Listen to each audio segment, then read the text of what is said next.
বর্তমানে যেখানে এআই জন্য প্রসেসরের জন্য ফোনের দাম বেড়েই চলেছে, মানে সব ফোনের দাম বাড়তে আছে, যেগুলো আগে লঞ্চ করেছে সেগুলো দামও বাড়াতে আছে। তো দাম বাড়ানোর সময় এখন ওপর নিয়ে চলে এসেছে তার F33 সিরিজ। F33-তে প্রো নিয়ে তো আগের ভিডিওতে কথা হয়ে গেছে, আজকে কথা হবে ওপো F33 নিয়ে, যেটা ছোট ভাই। এটা ছোট ভাই নামে, না হলে কিন্তু এটা প্রো লেভেলের থেকে কোনো অংশে কম নয়। লঞ্চের আগেই চলেছে, তো সেই লঞ্চের আগে ফোনটিকে দিয়ে আমাকে সাহায্য করার জন্য রেখা টেলিকমকে অসংখ্য ধন্যবাদ। কারণ রেখা টেলিকম থেকে ফোনটি নিয়ে এসে আমি অনেকদিন ধরে ইউজ করছি এবং ফোনটি সম্বন্ধে ফুল এক্সপিরিয়েন্স আমি এই ভিডিওতে শেয়ার করবো। দুটো ফিচার্স আছে যেগুলো তোমাকে সারপ্রাইজ করে দিবে, তো সেই সব ফিচার্স নিয়ে কিন্তু আলোচনা হবে। পুরো ভিডিওটা অবশ্যই দেখবে, আনবক্সিং এর সাথে ফুল স্পেসিফিকেশনের সাথে পুরো ট্রু রিভিউ নিয়ে আলোচনা করব। তো চলো শুরু করে নেওয়া যাক এই ভিডিওটা। প্রথমে দেখে নেব আনবক্সিং। তো এটা হচ্ছে ওপো F33। তো লুকটা মনে হয় ওপো রেনো 14 এর মতো। তো লুকটা ভিতরে কি আছে, বক্স প্যাকিং, চলো সেটাও দেখে নেওয়া যাক।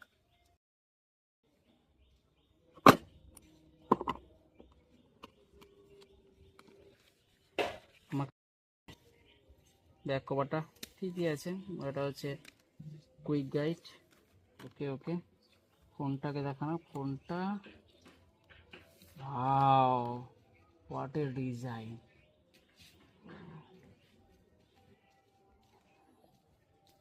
ফোনটাকে নিয়ে পরে বলছি। তারপরে আবার সেই 80 ওয়াটের সুপারহুক চার্জার, 8 ওয়াট।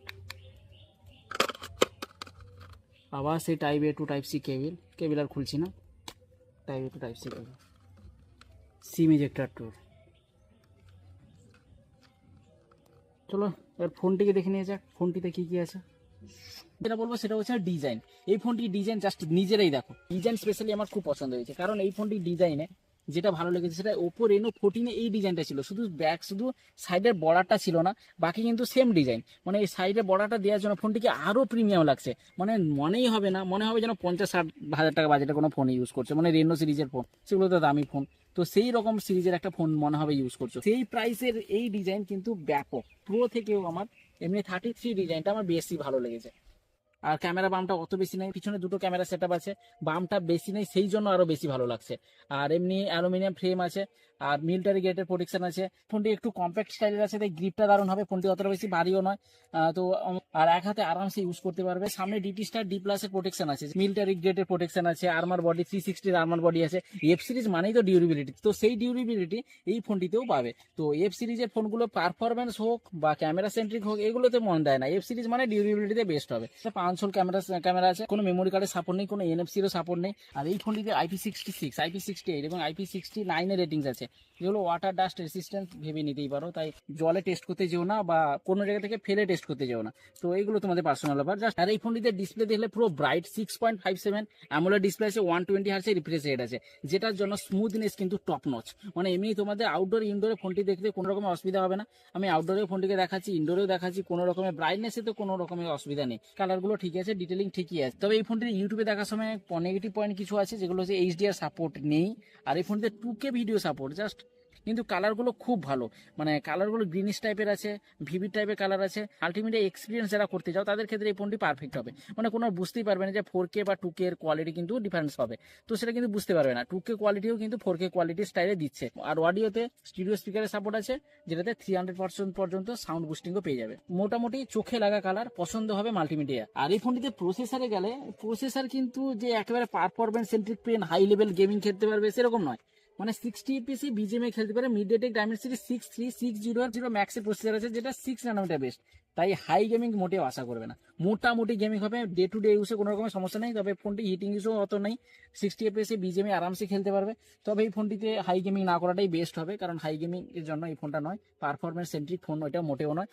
তো মোটামুটি র্যাম ম্যানেজমেন্ট ঠিক আছে, LPDDR4X এর র্যাম টাইপ আছে, UFS 3.1 স্টোরেজ টাইপ আছে, তো এগুলো পারফেক্ট আছে। তবে আমার মনে হয়েছে F31 সিরিজ যেটা লঞ্চ করেছিল সেটা থেকে এটা ডাউনগ্রেড। সেটাতে প্রসেসিংটা আমার অনেকটা বেশি ভালো লেগেছিল, এটাতে প্রসেসর কিন্তু একটু ডাউনগ্রেড করেছে। মানে নর্মাল ইউজে কোনো রকম অসুবিধা হবে না।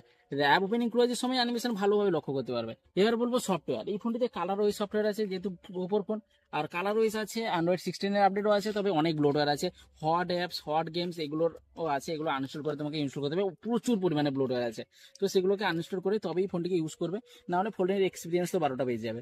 তো সেগুলো একটু সহ্য করে নিতে হবে, একটু হালকা মানিয়ে নিত। এবার বলবো ক্যামেরা। তো এই ফোনটিতে ক্যামেরাতে ব্যাকে 50 মেগাপিক্সেল এবং 2 মেগাপিক্সেলের দুটি ক্যামেরা আছে। এটিতে সেলফিতে আছে 16 মেগাপিক্সেলের ক্যামেরা, যেটা প্রো লেভেলের প্রো ফোনটাতে ছিল 50 মেগাপিক্সেলের, আর এটাতে 16 মেগাপিক্সেলের সেলফি ক্যামেরা আছে।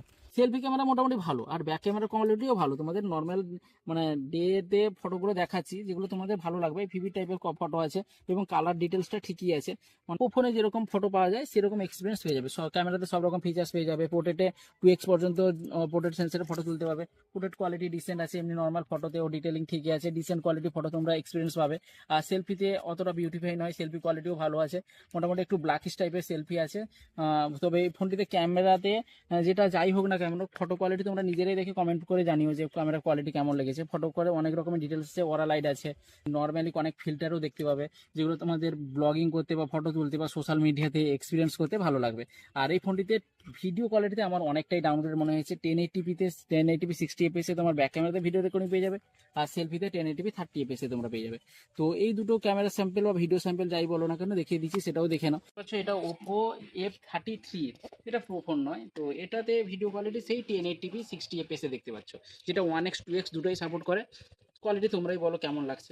সেই ভিডিও রেকর্ডিং হচ্ছে, তো কোয়ালিটি জাস্ট ঠিকই আছে, কালারগুলো ঠিকই আছে, গাছগুলো বেশ পাঞ্চি ভিভিড টাইপের কালার আছে। ফটো এডিটে অনেক রকমের এআই কাজ করে, এআই পপ আউট আমার ফেভারিট, এটা এই ফোনটিতেও আছে। ভালো লাইটে ফোনটি ভালো ফটো দিতে পারবে, এইটুকু বলে রাখছি। আর বেশি কিছু নাই, ক্যামেরা ডিসেন্ট আগেই বলেছি। ভিডিও কোয়ালিটি ওআইএসটা প্রয়োজন ছিল, ভিডিও কোয়ালিটি ওআইএস নেই, কোয়ালিটি ঠিকই আছে। কিন্তু ফোনটিতে 7000 mAh ব্যাটারি আছে, 80 ওয়াটে চার্জিং আছে। বিগ হাইলাইটিং হচ্ছে এই ফোনটিতে ব্যাটারি। নর্মাল ইউজে, ডে টু ডে ইউজে 1.5 দিন আরামসে চলে যাবে। 7000 mAh ব্যাটারি আর 80 ওয়াটে চার্জিং থাকা, তার আবার বক্সে থাকা, পজিটিভ দিক। আর লঞ্চের আগে এই ফোনটি ভিডিও বানাচ্ছি, তো এই ফোনটির প্রাইস কতটা হবে আমার ঠিক জানা নেই, তাও বলে দিচ্ছি 30-35 হাজার টাকার বাজেটের মধ্যে ফোনটি হওয়া উচিত। এখানে সব ফোনের দাম বাড়ছে, সব ফোন কিন্তু আর ভ্যালু ফর মানি নেই, যেখানটা মানিটা কিন্তু অনেকটা উপরে চলে গেছে, তো ফোনের ভ্যালুটা কিন্তু অনেকটা ডাউন হয়ে গেছে। তো এই সময় এই ফোনটির দাম বা এই ফোনটির স্পেসিফিকেশনটা কতটা ভ্যালু ফর মানি হবে, আর এই ফোনটিকে যদি বেস্ট ডিসকাউন্ট বেস্ট ডিলে পেতে চাও এবং লাইভ এক্সপিরিয়েন্স করতে চাও, তাহলে রেখা টেলিকমে অবশ্যই যোগাযোগ করবে। রেখা টেলিকমে গেলে এই ফোনটি লাইভ এক্সপিরিয়েন্সের সাথে সাথে ভালো গিফটের সাথে সাথে ভালো দামে কিন্তু এই ফোনটি পেয়ে যাবে। তো অবশ্যই রেখা টেলিকমে যোগাযোগ করো F33 সিরিজটা নেওয়ার জন্য। আজকের ভিডিওটা এই পর্যন্ত। এই প্রাইসে এই ফোনটিতে কোন কোন ফিচার্স ভালো লেগেছে অবশ্যই কমেন্ট বক্সে জানিও, আর ভালো লাগলে লাইক এবং সমস্ত বন্ধুদের সাথে শেয়ার করে দাও। আজকের মতো টাটা।